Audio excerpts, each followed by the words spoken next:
What's up, everyone? Welcome to the video. Today we're going to take a look at how to replace the battery in this Honda Passport remote key fob. This Honda Passport key fob is going to use replacement battery CR2032, and I'll put a link in the description box of this video to where you can find these replacement batteries if you're in need.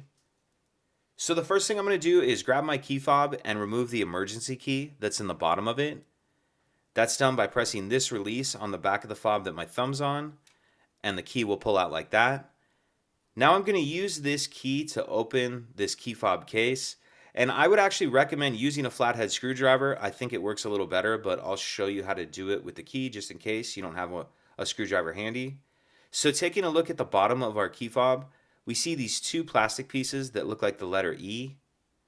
What I'm going to do is take my key and put it in between those two pieces like that, and then pry this open like that. And I have this holding up for a better camera angle, but when you do this, try to keep your key fob with the buttons pointing down, and that will help keep those buttons in place.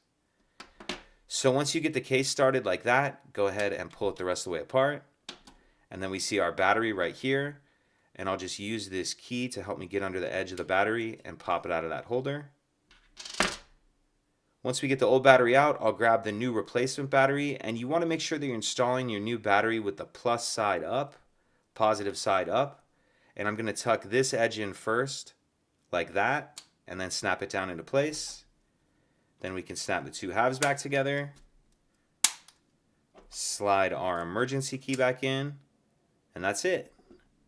If you could take a second to like and subscribe, it helps us out, and I'd appreciate it. Thank you.